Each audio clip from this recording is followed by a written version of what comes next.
Hello and welcome to Rajya Sabha Television. You're watching The Big Picture with me, Frank Rausan Pereira.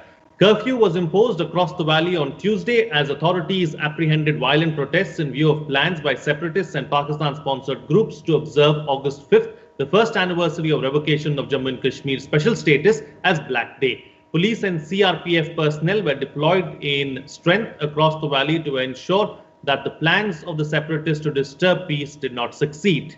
Police vehicles fitted with the public address systems went around localities announcing the imposition of strict curfew for 2 days. On August 5, 2019, the Government of India revoked the special status or limited autonomy granted under Article 370 of the Indian Constitution to Jammu and Kashmir. On the eve of the first anniversary, since certain sections of Article 370 were scrapped, in the big picture today, we will analyze what has changed in Jammu and Kashmir since the revocation of the special status. Joining me on the program today are SP Vaid, former Director General of Police, Jammu and Kashmir, Prafulla Ketkar, Editor, The Organiser, and Major General Ashwani Siwach, retired strategic affairs expert. Thank you to all my guests for joining me on this edition of The Big Picture. Mr. Vaid, I'd like to begin the program with you first. Let's try and understand and analyze what has changed since the revocation of special status in Jammu and Kashmir over the last 1 year from an internal security point of view.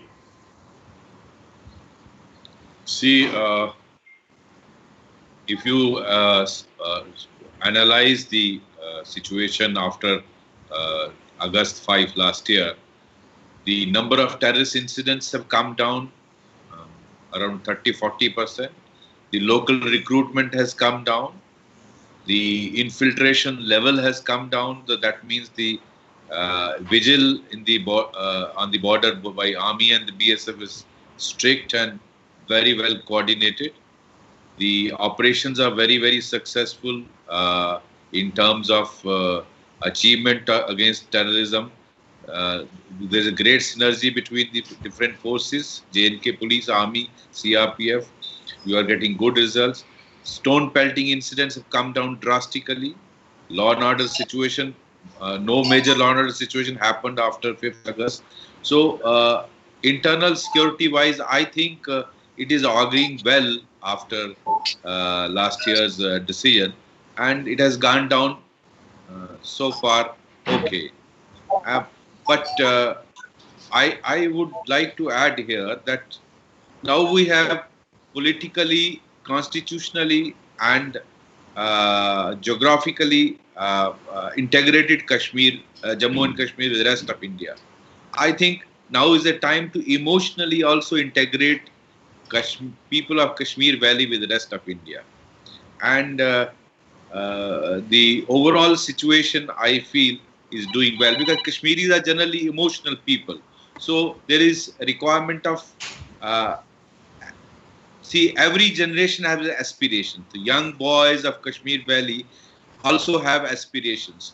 They must be made to realize that their future lies in India and they have a great future in the coming days. So that everyone in the valley is engaged in some kind of activity, whether in terms of tourism, in terms of infrastructure development, in terms of metro, in terms of various development projects, horticulture, floriculture. Let every hand in Kashmir be engaged. A lot of projects were being unfolded by government of J&K under the government of India's supervision. But unfortunately, this COVID-19 came in. So it has, for the time being, stalled these. I'm sure in the days to come, things will pick up and every soul in Kashmir will be engaged, and you will see as the years pass on, things improving drastically. Only thing we need to ensure that you filter whatever propaganda is propagated from across. That is actually damaging young minds in Kashmir. We need to come out with a technological solution. I have been talking of this even as DGP. Like China has its own way of handling things. We should, though we are not a country like China, we are a democratic country, but we need to have a technical solution to filter all radical material which is coming from across, provocative material which is actually poisoning the minds of the youth. That needs to be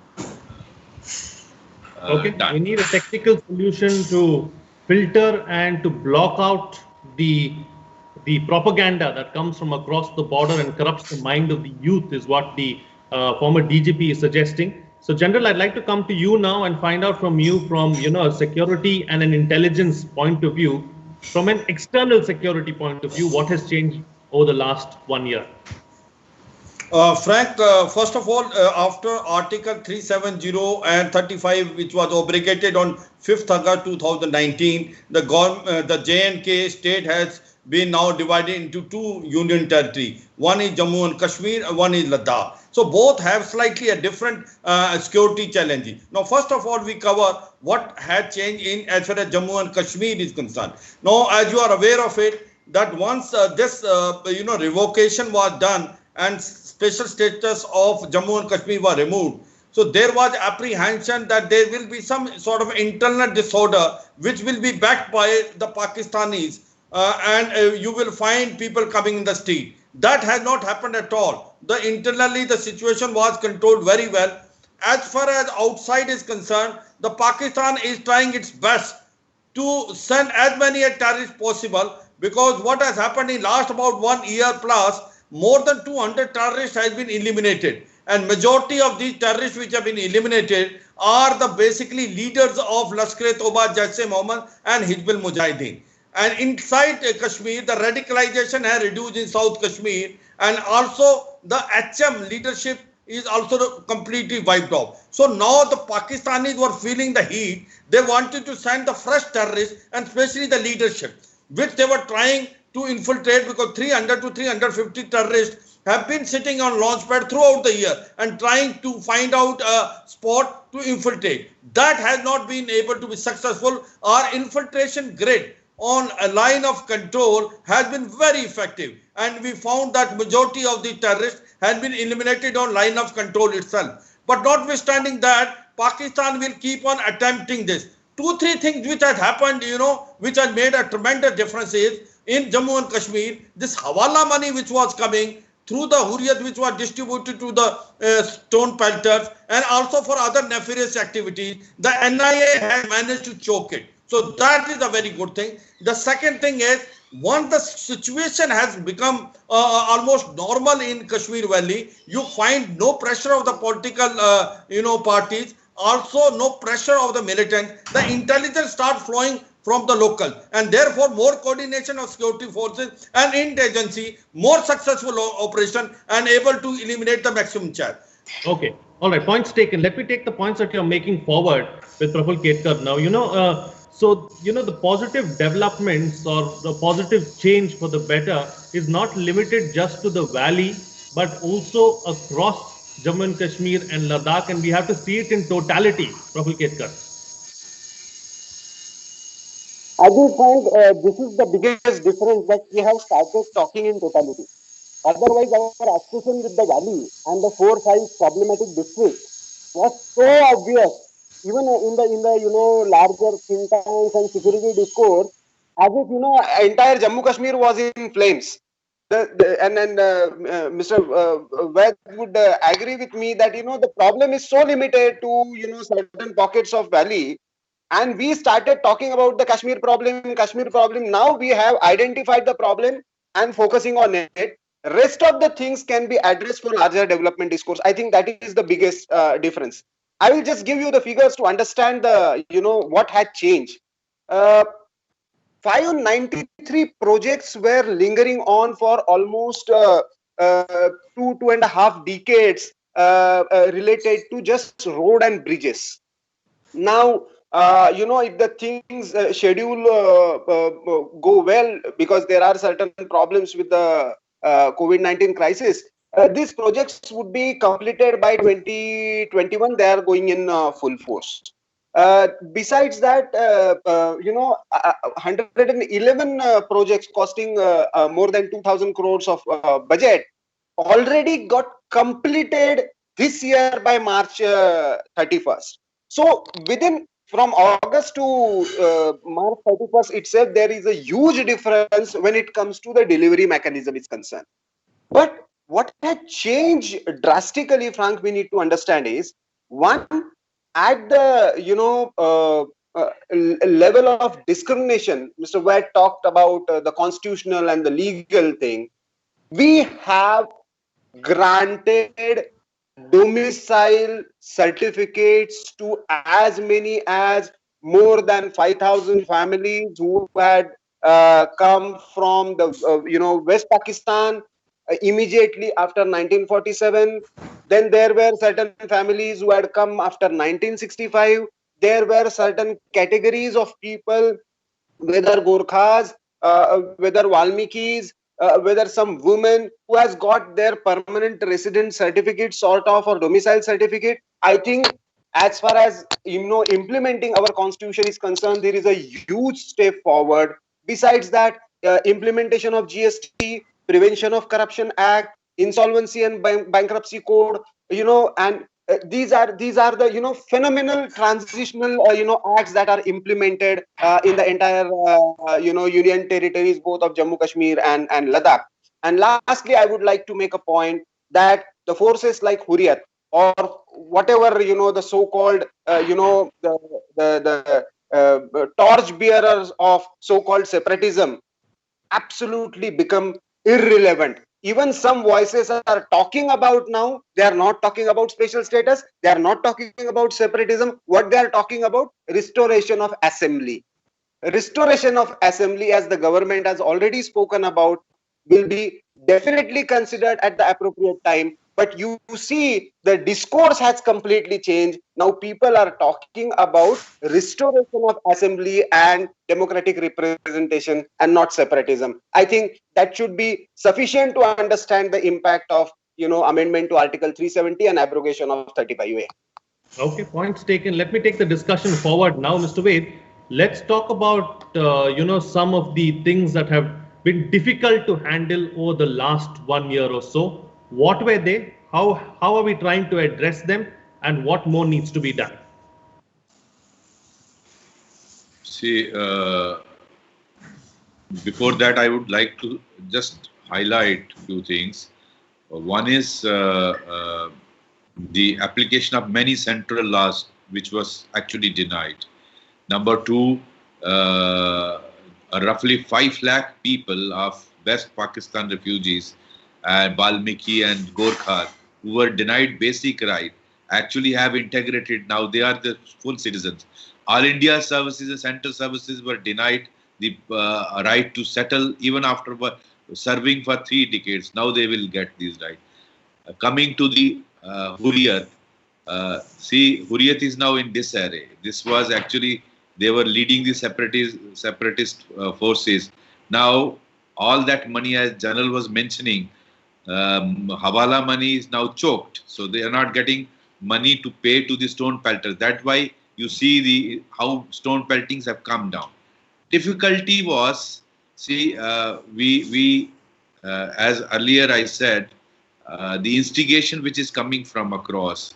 We can't deny permanently the internet facility to a huge population, which is in today's life very, very essential.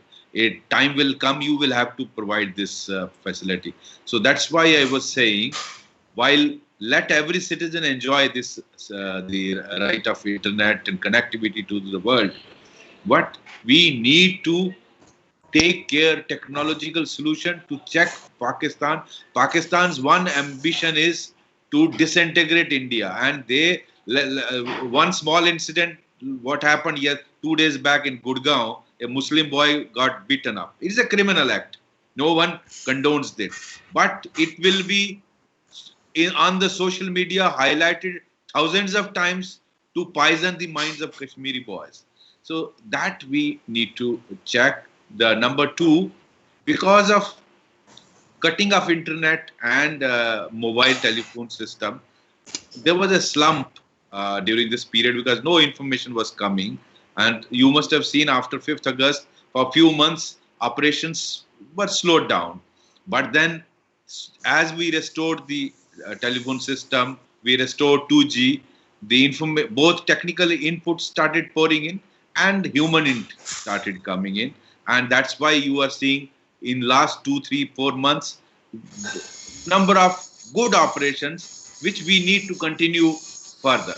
And pressure on the Hurriyat by the NIA and other central agencies should continue, because they are the people who actually create the problem in the youth. They are the people who are responsible for destruction of Kashmir. So they need to continue to be choked and handled both legally and in other terms also. I would not like to elaborate those here, but this pressure should continue. Political system, one day we will have to restore. After all, India is a democracy, and you will have to go for elections, maybe after the delimitation is over.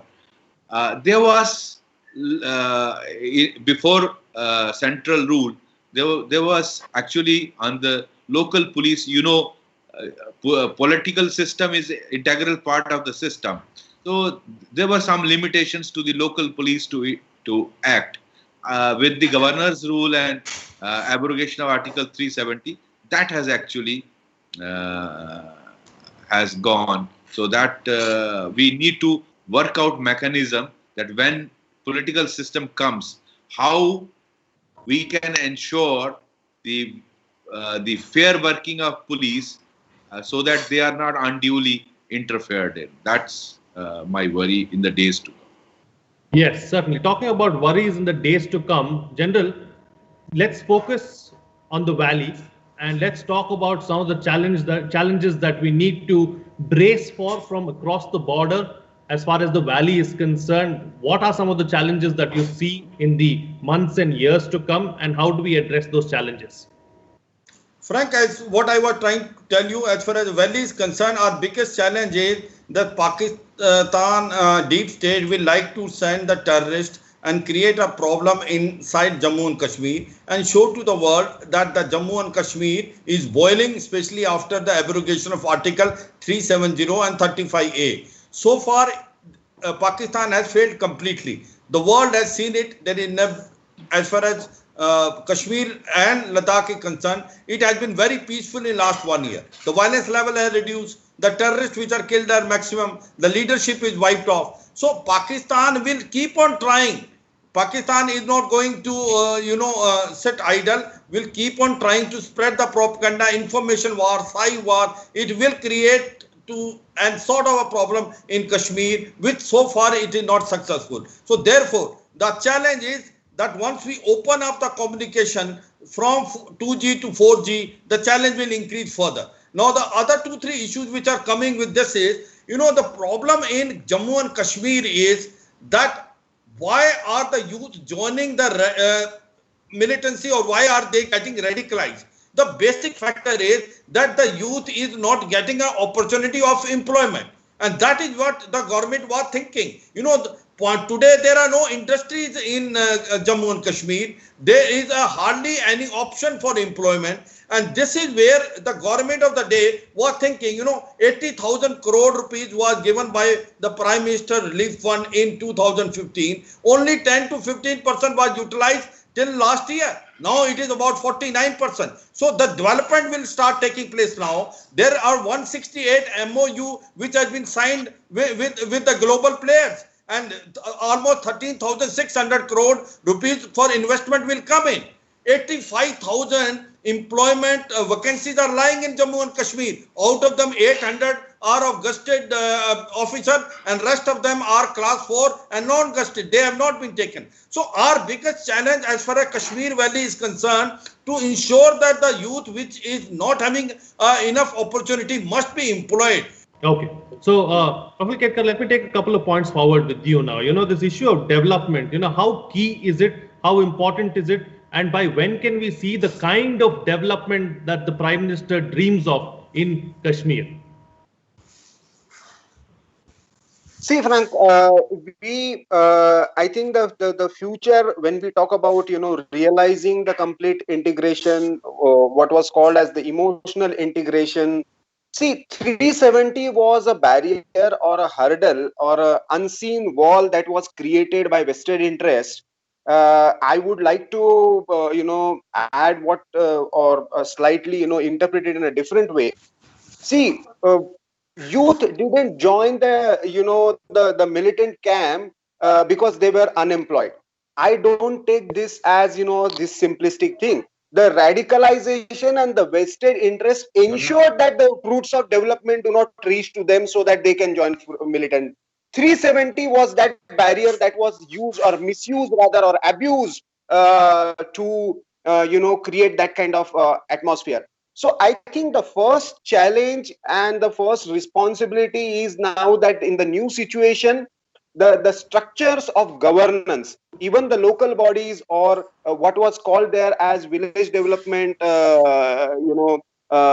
associations, that needs to be made vibrant now because Article 73 and 74. But we are seeing the kind of terror that is created even among the minds of sarpanch and the people who got elected in this process. So our first responsibility is to ensure the fruits of governance reach to the people and they should feel the difference.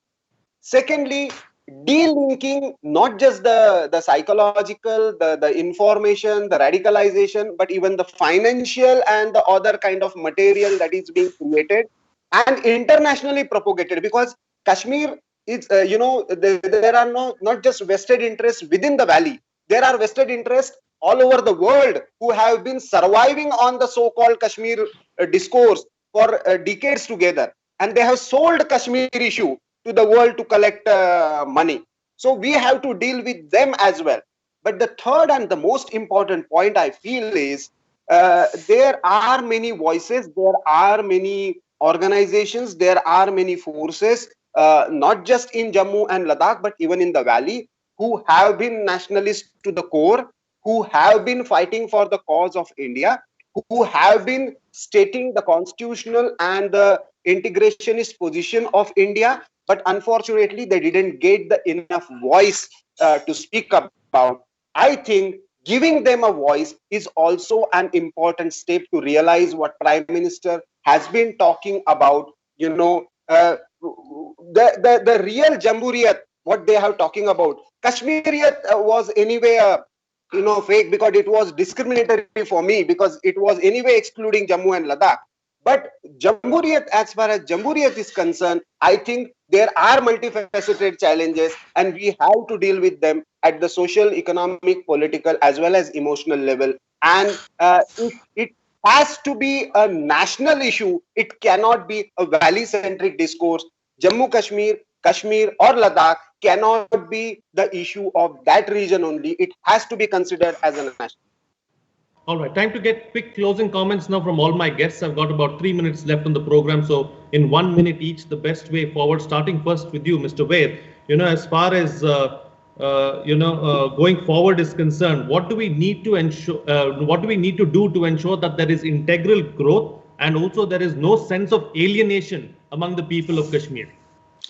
See, the disillusioned youth or disgruntled youth will always be exploited by Pakistan. So, number one, we should work multi-pronged strategy on checking how to stop this. That is number one. Number two, continue the pressure. Pakistan, both on the LOC and IB, don't allow the way Pakistan infiltrated terrorists from that side, that created problem. That weapons came. So if weapons do not enter and terrorists do not enter, half of the problem is won. So that pressure should continue. Internationally, Pakistan made a lot of hue and cry last year. It did not succeed because truth cannot be hidden, and every country in the world knew it's a country which actually is undertaking cross-border terrorism to India. So no one listened to it. That international isolation of Pakistan should continue. That pressure should continue. Then development front, we must, as my other esteemed speakers mentioned, I think now is the time to show the difference and let Kashmir see a different phase in the next 3, 4, 5 years. Let every hand be occupied. That's what I foresee in the days to come. All right, General, the best way forward. Frank, the best way forward is multi-pronged strategy has already been dictated. One is that on line of actual control or in line of control, basically make sure that the infiltration do not take place and ensure the terrorists which are sitting on launch pad are eliminated there and then. Second thing is, as far as internal situation is concerned in J&K, Kashmir Valley must be kept under control. The maximum terrorist leadership should be wiped off. And as the operations are now int-based, they are on a real int, which is given mainly by the civilians which are coming forward. The second issue which is coming is that after keeping the security situation under a tight leash, you now have to focus on the development. The promise was that we are able to establish a multi-pronged strategy by having investment coming in Jammu and Kashmir. There are only 168 investment companies which has come forward. That's about 13,600 crore. So now the factories must come up. Employment scheme should be generated. Make sure that the unemployed youth is no more unemployment. 6,000 acres of land has been already identified the state government where these 32 industrial towns will be established, which should be now done on the faster pace. That is a very important. And third very important thing is counter Pakistan agenda of cyber warfare, information warfare and cyber. These are the things which we have to be very careful that Pakistan is all bent to create a problem in Jammu and Kashmir. First round is been lost by Pakistan, but the war is still on. The battle has been won by us. We should not put our guard down. Right. And Prafulla, Ketkar, close the show for us with your concluding remarks. Thank you, Frank. Most of the points are already discussed, but I will make just one critical point. I think the entire discourse about Jammu Kashmir has been the challenge of ideas, and it has been ideological battle. And unfortunately, thanks to 370 and 35A and the kind of anomalies that were created systematically by West, we allowed the entire discourse about Jammu Kashmir to be carried away by the forces, not just in Pakistan, but as said, within the valley and internationally, to sell Kashmir as just a communal religious issue of Islamic radicalization. We need to say this is about idea of India. Kashmir as a valley has represented our civilization where Shaivite, Buddhist and Islamic, or rather I would call it the Sufi culture really thrived and became a melting point. That narrative has to be restored and retold to the next generation of Jammu Kashmir, and at the same time to be countered globally with effective intellectual narrative and the strong historical research. I think that will be a great long-term strategy to save Jammu Kashmir from going to the path of radicalization. Okay, all right. On that note, then I'll call it a wrap on this edition of The Big Picture. Thank you to all my guests for joining me on the program and putting things into perspective for us. What's coming out of this discussion is that from a security point of view, things have improved for the better over the last 1 year. We need to ensure better integration of the youth. We also need to have technical solutions that filter and block out propaganda from across the border that corrupt the minds of the youth. Torchbearers of separatism have become redundant and the discourse has changed in the last 1 year. Political system has to be restored, but first the problems have to be sorted out. Ensure fruits of governance reach the people, give the voiceless a voice. With that, it's a wrap. See you again next time.